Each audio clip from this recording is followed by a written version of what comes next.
السلام علیکم ناظرین، مزمل سروردی کے آفیشیل یوٹیوب چینل کے ساتھ میں ہوں مزمل سروردی۔ امید ہے آپ خیریت سے ہوں گے۔ السلام علیکم گل صاحب، کیا حال ہے؟ ٹھیک ٹھاک ہیں؟ السلام علیکم، بہت بہت شکریہ مزمل صاحب۔ ایران والی جنگ لمبی ہوتی ہے تو انڈیا پاکستان کے ساتھ جنگ شروع کر دے گا؟ بالکل یہ واضح نظر آ رہا ہے کیونکہ اس ٹائم پہ جو پچھلے 56 گھنٹوں میں وہاں کچھ ہوا ہے انڈیا میں وہ قابل ذکر ہے۔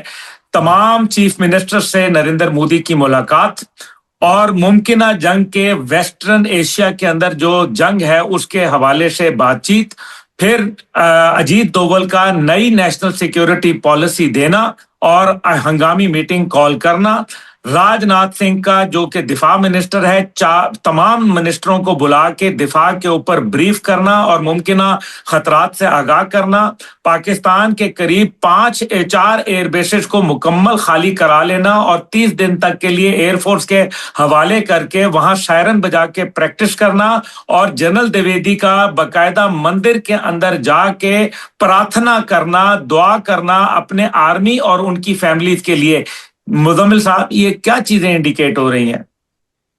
مجھے لگتا ہے وہ ڈرا رہے ہیں، جنگ کرنے والی پوزیشن میں نہیں ہے۔ مودی کی پوزیشن انڈیا میں کافی کمزور ہے اس وقت۔ یہی بات تو ہے کہ ہمارے آرمی چیف پریشان رہے اور پرسوں رات وہ ساری جاگے رہے، اور میری اطلاعات میں وہ کل رات بھی ساری جاگے رہے ہیں، اور وہ یہ کوشش کر رہے ہیں کہ معاملات کہیں نپٹ جائیں، کیونکہ ادھر بھارت تیاریوں کے اندر پورا مکمل بیٹھا ہوا ہے۔ ابھی جو ویسٹرن کمانڈ سے اطلاعات آئی ہیں اس کے اندر جنرل دیویدی نے باقاعدہ یہ کہا ہے، اعلان کیا ہے کہ ہمیں پچھلی دفعہ دشمن کو جو مزہ چکھایا تھا، اس بار ہماری تیاری اور ہماری کارکردگی اور ہماری آپریشنل سہولیات پہلے سے کہیں زیادہ ہیں۔ یہ کیوں ایسے وقت میں باتیں آ رہی ہیں؟ یہ خطرناک بات ہے۔ کوئی چھیڑ چھاڑ وہ کرنا چاہتے ہیں، یہ میں گزارش کر رہا ہوں۔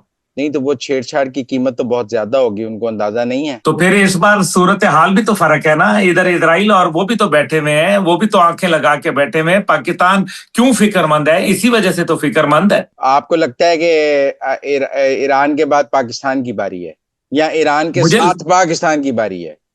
مجھے لگتا نہیں ہے، مجھے یقین ہے کہ نہیں، یہ ایران وار کے دوران ہی پاکستان سے انڈیا جنگ شروع کر دے گا یا اس کے بعد کرے گا؟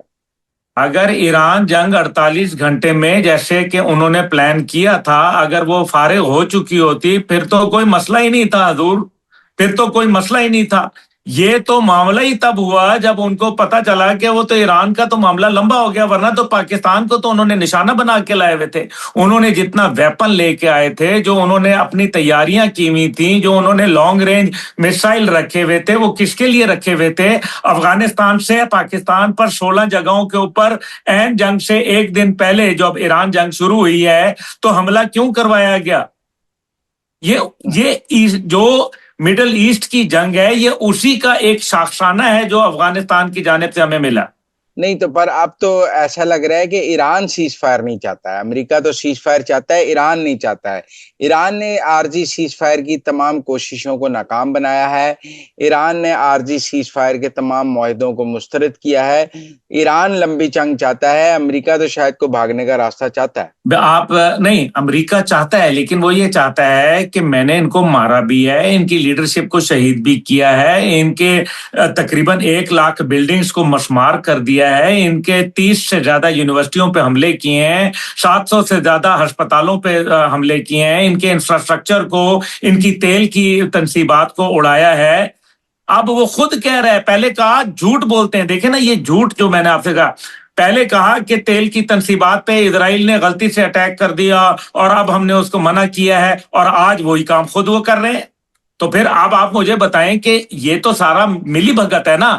ایران یہ کہتا ہے کہ بھائی کوئی گارنٹی تو دے دو، لیکن چین اور روس یہ کہتے ہیں کہ اب ہم کیسے گارنٹی دیں ایک ایسے آدمی کی جو اتنا ذہنی توازن ہی کھو بیٹھا ہے۔ اور یہ اگر ہمارے فیلڈ مارشل صاحب نے کوئی اس کے اندر کردار ادا کر لیا تو یقین مانے کہ پوری دنیا ان کے اس بات کے اوپر ان کی معترف ہوگی۔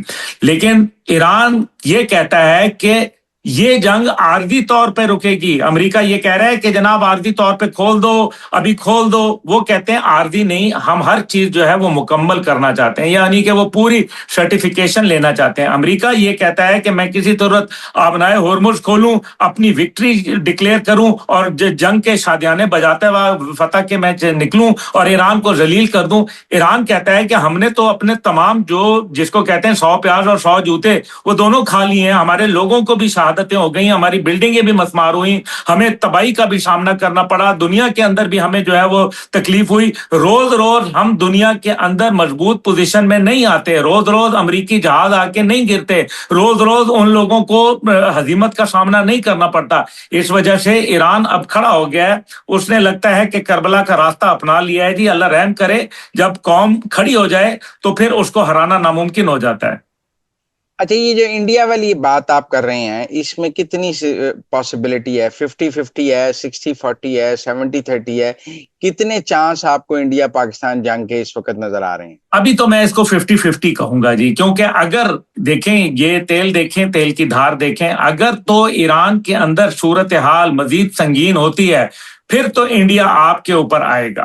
اور اگر وہ دیکھے گا کہ پاکستان کے حوالے سے, کیونکہ وہ یہ چاہتا ہے انڈیا کہ افغانستان سے مزید انگیجمنٹ ہو, جو کہ فی الحال افغانستان کی کیپیسٹی نہیں ہے, پسلی نہیں ہے دوسرے لفظوں میں, اور وہ یہ چاہتا ہے کہ اسرائیل اگر کوئی آ کے کردار ادا کرے, بالخصوص بلوچستان کے اندر پاکستان کو انگیج کرے, پھر تو وہ انڈیا آیا ہی آیا, پھر تو اس کے اندر کوئی دوسری رائے نہیں ہے. ورنہ دوسری صورت میں وہ کوئی ایسا حملہ میرا نہیں خیال کہ ابھی وہ کام کر سکتا ہے. اس لیے میں نے آپ کو 50-50 کہا, لیکن تیاریاں وہ پوری کر رہے ہیں. ابھی ان کی ویسٹرن کمانڈ, ایسٹرن کمانڈ دونوں کو پاکستان کے بارڈر پہ لا کے کھڑا کیا ہوا ہے. اس ٹائم پہ بھاولپور اور بھاول نگر اور یہ سارے علاقوں کے اوپر آلریڈی ان کی ایسکیلیشن شروع ہے, انہوں نے ڈی ایسکیلیٹ نہیں کیا وہاں سے. اگر افغانستان کے ساتھ ہمارا پیس ہو جاتا ہے تو پھر تو یہ انڈیا والا پلان چوپٹ ہو جائے گا. جی میں یہی تو کہہ رہا ہوں نا, میں نے ابھی آپ کے شروع میں یہی بات کہی کہ افغانستان کے اندر جو وہ چاہتے ہیں وہ ذرا فی الحال وہ اتنا آسان نہیں ہے. اس کی وجہ پیس ٹاکس بھی ہیں, اس کی وجہ پاکستان نے جو کامیابی سے دہشت گردوں کے ٹھکانوں کو نشانہ بنایا ہے وہ بھی ایک بہت بڑی وجہ ہے. اور پاکستان نے کسی صورت امن کے معاملات کے اوپر زیادہ کان نہیں دھرے جب تک کہ میننگ فل انڈرسٹینڈنگ اور ریٹن انڈرسٹینڈنگ نہ ڈیولپ ہو اور گارنٹیز نہ شامل ہوں. اور اس کے اندر چائنا اپنا کردار ادا کر رہا ہے. پہلے بھی اورمچی کے اندر مذاکرات ہوئے تھے جب سراج حقانی کا جو بھائی تھا ڈاکٹر نصیر حقانی, وہ آج سے کئی عرصہ پہلے غالباً 2013 کے اندر وہ وہاں اورمچی گئے تھے, ایک ہفتہ وہ وہاں رہے تھے. اور اس کے بعد افغان طالبان کے ساتھ یہ پہلا انٹریکشن تھا جو چائنا کا آفیشیلی سطح پہ ہوا تھا. اور اس کے بعد آپ کو یاد ہے نصیر حقانی کو جہاں اسلام آباد کے اندر باقاعدہ وہاں شہید کر دیا گیا تھا گولیاں مار کے. اور اس کے بعد یہ معاملات بھاراکو کے اندر, تو یہ وہ تمام معاملات ہیں جو کہ میرے خیال میں سنگینی تو اختیار کر سکتے ہیں. لیکن آپ کو پتہ ہے کہ پہلے بھی اس قسم کی چیزیں سامنے آئی تھیں ترکیہ کے اندر, قطر کے اندر, لیکن پھر وہ بیل منڈیر نہیں چل سکی تھی. نہیں, پر وہ کہتے ہیں نا کہ پہلے تو افغانستان ایران کی طرف دیکھتا تھا کہ چابہار سے ٹریڈ کر لیں گے, انڈیا کے ساتھ ٹریڈ کر لیں گے, لیکن اب تو دیکھیں نا جی انہوں نے چابہار بھی مکمل طور پہ تباہ کر دیا ہے, ایران والا روٹ بھی ختم ہو گیا ہے, ایئر فریٹ اتنا مہنگا ہو گیا ہے کہ اب ایئر لفٹ تو کچھ ہو نہیں سکتا ہے, اب یہاں تو کرائے بہت بڑھ گئے ہیں. تو اب وہ تو پاکستان سے ٹریڈ کھولنے کی منتیں کر رہے ہیں کہ ٹریڈ کھول دیں, ٹریڈ کھول دیں. میں نے ویڈیوز دیکھی ہیں, وہاں کھانے پینے کی چیزیں نہیں ہیں, قحط پڑ رہا ہے, وہاں دوائیاں نہیں ہیں, وہاں نہیں ہیں. وہ تو اس وقت ان کے پاس پاکستان کے علاوہ کوئی آپشن ہی نہیں ہے, افغانیوں کے علاوہ. وہ تو ڈیڈ لاک میں پھنس گئے ہیں. مزمل صاحب, اس کے اندر جو سینٹرل ایشین کنٹریز ہیں انہوں نے بھی میرے خیال میں پاکستان کے حوالے سے ایک اچھا مثبت کردار ادا کیا ہے. انہوں نے بھی پاکستان کو فلی سپورٹ کیا. اسی وجہ سے تاجکستان, ازبکستان, آپ نے دیکھا ان کی قیادت پاکستان کے اندر بھی آئی اور پھر ایک اچھا ہم نے عمل بھی سامنے دیکھنے میں آیا. تو میرے خیال میں آئسولیٹ کرنے میں ان ممالک نے بھی ایک اچھا مثبت کردار ادا کیا. اور پھر وزیر اعظم صاحب کے بھی دورے مختلف جگہ ہوئے اور پھر ہمارے اسی طرح DGISI کے اور آرمی چیف کے حوالے سے بھی ہم نے اچھی چیزیں دیکھنے میں آئیں. تو افغانستان کے اندر جہاں ان کو پرابلمز ہیں وہاں پاکستان کے جو بارڈر ایریاز پہ ملکہ کاروباری شخصیات ہیں ان کے لیے بھی بہت مشکلات ہیں. $5 بلین کا تقریباً ان آفیشیل ٹریڈ ہمارا وہاں چل رہا تھا, لیکن آج جو ہے وہ تقریباً صفر ہو کے رہ گیا. تو یہ پاکستان کے لیے بھی اچھا ہے, ان کے لیے بھی اچھا ہے, لیکن اگر کوئی گارنٹیز مل جائیں, کیونکہ یہ آپ کو پتہ ہے پھر اس کے بعد یہ دوبارہ سے پلٹا کھانے میں ان کو زیادہ ٹائم لگتا نہیں ہے. اس لیے پاکستان آرمی فی الحال تو ان کو پلٹا کھلا رہی ہے اور ان کو ٹھیک ٹھاک کھلا رہی ہے, اور یہی وجہ ہے کہ طاقت کی بنیاد کے اوپر ہم نے جب ان کو ایک دفعہ اچھی طریقے سے ماری ہے, اور یہی بات میں نے آپ کے ساتھ پہلے بھی ایک دفعہ کی تھی کہ جب تک کہ ان کو ان کی اوقات میں نہیں لایا جائے گا تب تک یہ ہمارے ساتھ بات چیت نہیں کریں گے, اور لگتا یہ ہے کہ کافی حد تک یہ اپنی اوقات پہ آ گئے ہیں. تو وہ کہہ رہے ہیں کہ ان دی گریٹر رن تو ایران کو 3 حصوں میں تقسیم کرنے کا جو پلان ہے اس پر کام شروع ہو گیا. دیکھیں 3 حصے تو یہ ممکن نہیں ہے. پہلی بات یہ ہے کہ ان کے پاس جو 31 صوبے ہیں ان کے اندر 31 کمانڈز ہیں, اور یہ انڈیپینڈنٹ کمانڈ سٹرکچر موجود ہے. آیت اللہ خامنہئی نے یہ ان کو دیا تھا, اور یہ آج تک جو اس کی وجہ سے آپ دیکھیں کہ ایران ریٹیلیٹ کر رہا ہے, ان کا سینٹرل کمانڈ سٹرکچر ایسا موجود نہیں ہے جس طرح سے دیگر ممالک میں ہوتا ہے. یہ انڈیپینڈنٹ کمانڈز ہیں, ان کا اپنا اپنا سسٹم ہے, ان کا اپنا اپنا جو ایک سیاسی نظام ہے وہ چل رہا ہے. اس لیے یہ بات تو میرے خیال میں فی الحال ممکن نہیں ہے. مزمل صاحب, کبھی بھی مکمل ناکامی نہیں ہوتی اور مکمل کامیابی بھی کبھی نہیں ہوا کرتی, یہ درمیان میں ہی رہتے ہیں معاملات. دیکھیں جہاں دنیا میں کچھ لوگ جنگ چاہتے ہیں وہاں دنیا میں زیادہ تر لوگ جنگ بندی ہی چاہتے ہیں. جو براہ راست یا میرے خیال میں ڈائریکٹلی یا انڈائریکٹلی متاثر ہو رہے ہیں وہ اس معاملے کو طول نہیں دینا چاہتے. اس وجہ سے دنیا میں کوششیں تو جاری ہیں, لیکن یہ یاد رکھیں کہ ماضی کے اندر جتنی بھی اس قسم کی کوششیں ہوئیں ان کے اندر مغرب کا ہمیشہ بڑا ہاتھ ہوا کرتا تھا, لیکن اس بار مغرب درمیان میں خاص طور پہ یورپ بالکل سائڈ پہ کھڑا نظر آ رہا ہے, اور کسی بھی قسم کی کارروائی کے اندر ان کا کوئی عمل دخل نظر نہیں آ رہا, اور امریکہ جو ہے اس کو کوئی اور بندہ مل نہیں رہا. ظاہر ہے کچھ عرب ایلائز ہیں جن کے اوپر تو عالم یہ ہے کہ کل اس نے یورپ کو تو اور کئی ایسے ممالک کو تو رگڑا لگایا, لیکن اس نے عرب دنیا کے متعلق چند ممالک کے متعلق تعریفی کلمات کہے جو کہ میرے خیال میں بہت ساری چیزوں کو آئی تھنک آشکار کرتے ہیں.